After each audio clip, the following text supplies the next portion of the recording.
नमस्कार। स्वागत है आपका एक बार फिर से कहानियों के सफरनामे में। हम सुन रहे थे लप्पू झन्ना। तो आइए सुनते हैं अगला भाग। लप्पू झन्ना भाग 13। विज्ञान का दूसरा सबक और टेस्टो। 15 दिन कछुआ देखने के बाद हुई सामूहिक धुनाई के अगले दिन दुर्गा दत्त माँ साहब लाल सिंह के साथ क्लास में घुसे। लाल सिंह अंग्रेजी की क्लास में अनुपस्थित था। असेंबली के बाद हमने टोड माँ साहब और दुर्गा दत्त माँ साहब को कुछ बातचीत करते देखा। फिर उन्होंने लाल सिंह को बुलाया, जो उनकी बात सुनकर तेजी से कॉलेज गेट से बाहर चला गया था। लाल सिंह माँ साहब के साथ लौट आया था और उसके हाथ में गांठ लगा गांधी आश्रम वाला थैला था। माँ साहब आते ही कर्नल रंजीत में डूब गए।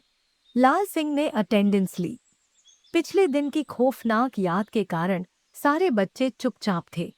हमने 2 कक्षाओं के बीच पड़ने वाले अंतराल में स्याही में डुबोए कागज की गेंदें फेंकने वाला खेल भी नहीं खेला। अटेंडेंस हो गई तो माँ साहब ने उपन्यास नीचे रखा और नाटकीय अंदाज में बोले, कल तक हमने जीव विज्ञान यानी कि झूलाजी के बारे में जाना। आज से हम वनस्पत विज्ञान माने बाटनी की पढ़ाई करेंगे। तब तक लाल सिंह मैले थैले से कागज में लिपटी कोई गोल गिलास नुमा चीज, एक पुड़िया और पानी से भरा हुआ शेर छाप मसालेदार क्वार्टर सजा चुका था। लफत्तू ने मुझे क्वार्टर, अद्धे और बोतल का अंतर पहले से ही बता रखा था। उसके पापा इन सब में भरे मटेरियल का नियमित सेवन करते थे। लफत्तू चोरी से चख भी चुका था। मुंह बिचकाता हुआ कहता, थाली बली थुकैन होती है मगर मजा बहुत आता है। माँ साहब ने और भी नाटकीय अदाओं के साथ मेज पर रखी इन वैज्ञानिक वस्तुओं को उद्घाटित किया। कांच के गिलास जैसा दिख रहे बर्तन के ऊपर पतली स्याही से नियत दूरी पर लंबवत लकीरें बनी हुई थीं। माँ साहब ने उसके भीतर गैर मौजूद धूल को गतिशयोक्त फूंक मारकर दूर किया। उंगली को टेढ़ा कर उसमें 2-4 नाजुक सी कटकट की और ऊंचा उठाकर बोले, देखो बच्चों, ये है बीकर। आज शाम को सारे बच्चे लक्ष्मी पुस्तक भंडार पे जाके इसे खरीद लावें। 1.5-2 रुपए का मिलेगा। घर वालों से कह दीजो माँ साहब ने मंगवाया है। पुड़िया खोलकर उन्होंने उसके भीतर से लकड़ी का थोड़ा सा बुरादा निकालकर दिखाते हुए कहा, जिस बच्चे के घर पे बुरादे की अंगीठी ना हो, वो भवानीगंज जाके अतीक भड़ई के यहाँ से ले आवे। अतीक कुछ कहे तो उससे कहना दुर्गा माँ साहब ने मंगाया है। क्वार्टर खोलकर उन्होंने हमें पानी दिखाया और पहली बार कोई मजाकिया बात बोली, और जे हैगा दारू का पौवा। दारू पीने से आदमी का विज्ञान बिगड़ जाया करे है। दारू तो नहीं पीता है ना कोई बच्चा? सहमे हुए बच्चों ने खीसें निपोरी। कल को सारे बच्चे विज्ञान की बड़ी कापी में बीकर का चित्र बना के लावे। और अब देखो वनस्पत विज्ञान का कमाल। उन्होंने कोट की विशाल जेब में हाथ डाला और मुट्ठी बंद करके बाहर निकाली। हम जानते थे उसमें चने के दाने होंगे, क्योंकि हमारी ठुकाई करने के बाद क्लास से बाहर जाते हुए वे बता चुके थे।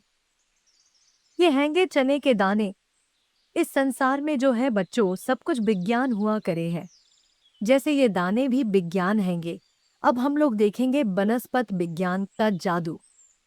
उन्होंने बीकर में चने के दाने डाले और उन्हें सूखे बुरादे से ढक दिया। बीकर में आधा बुरादा डाल चुकने के बाद उन्होंने आधा क्वार्टर पानी उड़ेला। अब इसमें से चने उगेंगे। लाल सिंह को बीकर थमाते हुए उन्होंने उसके साथ कछुए वाला व्यवहार करने का आदेश दिया और उपन्यास में डूब गए। लाल सिंह ने बीकर दिखाना शुरू किया ही था कि पीरियड खत्म हो गया।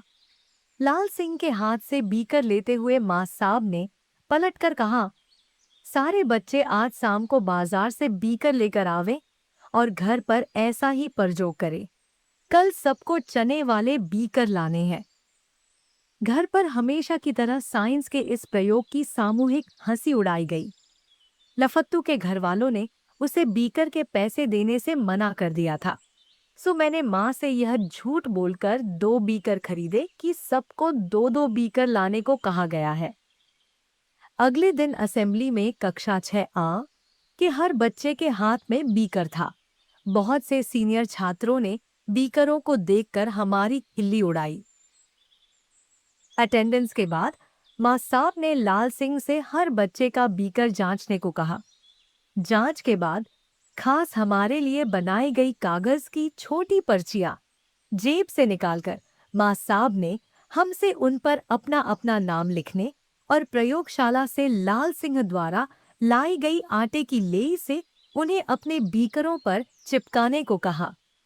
जब चिप्पियां लग जावे तो सारे बच्चे बारी बारी से नलके पे जाके हाथ धोवे और इस सूखे हाथों से बीकरों को प्रयोगशाला में रख के आवे। घड़ी की तरफ एक बार देखकर माँ साहब ने एक उचाट निगाह डाली। सीताराम पूरणमल इंटर कॉलेज की प्रयोगशाला एक अजूबा निकली। एक बड़ा सा हॉल था जिसमें घुसते ही करीब 100 टूटी कुर्सियां और मेजें औंधी पड़ी थीं। उनके बीच से रास्ता बनाते हुए आगे जाने पर एक तरफ को बड़ी बड़ी मेजें थीं। एक पर शादी का खाना बनाने में काम आने वाले बड़े डेग, कढ़ाइयाँ, चिमटे, परातें वगैरह बेतरतीब बिखरे हुए थे। एक खाली मेज पर हमें रोल नंबर के हिसाब से अपने बीकर रखने थे। वह दुर्गा दत्त माँ साहब की मेज थी। मेज के ऊपर कर्नल रंजीत वाली एक फटी किताब धूल खा रही थी। दूर से ताड़कर मैंने लफत्तू से कहा कि मुझे वह किताब चाहिए। मेरे लालच भरे इसरार पर लफत्तू लपक कर गया और चोरी में अपनी महारत का प्रदर्शन करते हुए किसी और बच्चे के मेज तक पहुंचने से पहले ही उसने किताब कमीज के नीचे अढ़ाई और मुझे आंख मारी। मैंने नजर फेर ली। दूसरी तरफ जहां तहां टूटे कांच वाली कुछ अलमारियां थीं, जिनकी बगल में खड़ा चेतराम नामक लैब असिस्टेंट ऊंची आवाज में हमसे जल्दी फूटने को कह रहा था।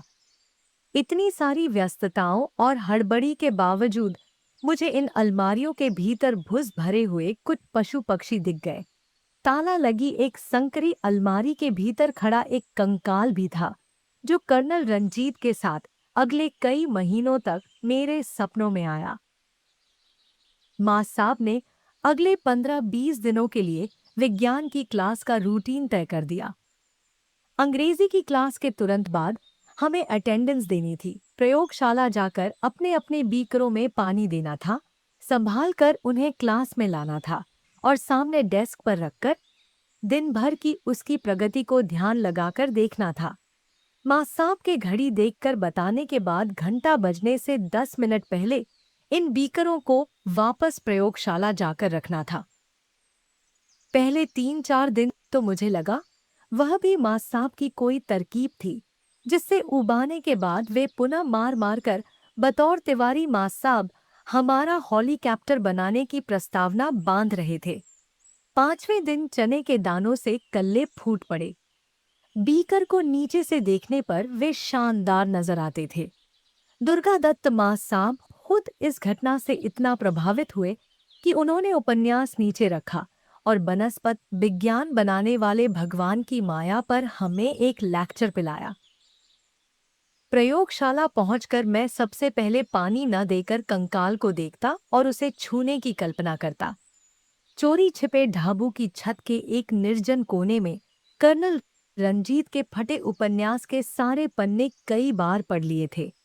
माँ साहब के उपन्यासों के कवर देखते हुए अब मुझे कुछ कुछ बातें समझ में आने लगी थीं और कर्नल का इंद्रजाल सरीखा रहस्यलोक परिचित किस्म की सनसनी जैसा लगने लगा था। 10-12 दिन बाद बुरादे की परत फोड़कर नन्हे पौधे वाकई बाहर निकल आए। जब चने के पौधे 2-3 सेंटीमीटर लंबे हो गए तब बुरादे से बदबू आने लगी। किसी किसी बीकर के भीतर फफूंद भी उग गई थी। एक दिन उचित अवसर देखकर माँ साहब क्लास से मुखातिब हुए। चने का झाड़ कितने बच्चों ने देखा है? उत्साहजनक उत्तर न मिलने पर उन्होंने लाल सिंह से अगले दिन किसी खेत से चने का झाड़ लेकर आने को कहा और भाषण चालू रखा। चने का झाड़ बड़े काम का हुआ करे। पहले उसमें हौले लगे हैं, फिर चने और चने को खाकर जो है कि सारे बच्चे शक्तिशाली बन जाए हैं। सूखे चने को पीसकर बेसन बनता हैगा, जिसकी मदद से तलवार अपने होटल में स्वादिष्ट पकौड़ी बनाया करे है। पकौड़ी का नाम आने पर उन्होंने थूक गटका। सारे बच्चों के पौधे भी एक दिन चने के बड़े बड़े झाड़ों में बदल जाएंगे। तो आज हम ऑडिटोरियम के एक साइड में इन पौधों का खेत तैयार करेंगे। जब खूब सारे चने उगेंगे तो हम उन चनों को बंसल मां साहब की दुकान पे बेच आवेंगे और उससे जो पैसा मिलेगा उससे सारे बच्चे कोसी डैम पे जाके पिकनिक करेंगे। पौधों को रोपाने के उद्देश्य से लाल सिंह हमें ऑडिटोरियम के नजदीक ले गया और भद्दी सी गाली देकर बोला, मां साहब भी ना। हमारे उत्साह में कतई कमी नहीं आई और आसपास पड़े लकड़ी पत्थर की मदद से जमीन खोदने, खेत बनाने और चनारोपण जैसे कार्य संपन्न किए। हम अपने अपने बीकर साफ करने के उपरांत उन्हें अपने बस्तों में महफूज कर चुके थे। छुट्टी के वक्त स्कूल से लौटते हुए कुछ बच्चे सद्यः निर्मित खेत के निरीक्षण कार्य हेतु गए। बीच में बरसात की बौछार पड़ चुकी थी। लफत्तू भागता हुआ मेरे पास आया। लालटिंग थई कैलिया था बेटे, भांते मातर ने तूतिया काट दिया, थाले तने बलथात में बह गए। अब बे तो तने ऑल कल्लो दाम पे पुकनिक। वहां जाने की मेरी हिम्मत नहीं हुई। 3 हफ्ते की मेहनत का यूं पानी में बह जाना बहुत बड़ा हादसा था। इस त्रासदी से असंपृक्त दुर्गा दत्त मां साहब ने अगले रोज न लाल सिंह से चने के झाड़ के बाबत सवाल किए, जिसे लाना वह भूल गया था, न चनोत्पादन की महत्वाकांक्षी खेती परियोजना का जिक्र किया। अपनी जेब से कर्नल की चमचमाती नई किताब के साथ उन्होंने जेब से परख नली निकाली और आंखें छोटी बनाते हुए पूछा, इसका नाम कौन बच्चा जानता है? लाल सिंह ने विज्ञान की इस तीसरी क्लास के बारे में हमें पूर्व सूचित कर रखा था। परखनाली मां साहब। उत्तर में एक कोरस उठा। परखनाली नहीं सुअरो, परखनली कहाँ जावे है इसे। और कल हर बच्चा बाजार से 2-2 परखनलियां लेके आवेगा। कल से हम बाष्पीकरण के बारे में सीखेंगे। आज शाम को सारे बच्चे लक्ष्मी पुस्तक भंडार पे जाके खरीद लावे। 8-12 आने में आ जावेंगी। लाल सिंह की गुस्ताखी का उन्हें भान हो गया होगा। पहली बार उसकी तरफ तिरस्कार से देखते हुए उन्होंने करीब करीब थूकने के अंदाज में हमसे कहा, इंग्लिश में टेस्ट ट्यूब कहलाती है परखनली। आई समझ में हरामियों। तो आज के लिए बस इतना ही। अगर आपको यह किस्सा पसंद आया हो तो वीडियो को लाइक करें, दोस्तों के साथ शेयर करें और चैनल को सब्सक्राइब जरूर करें। अगले भाग में फिर मिलेंगे एक और मजेदार किस्से के साथ। धन्यवाद।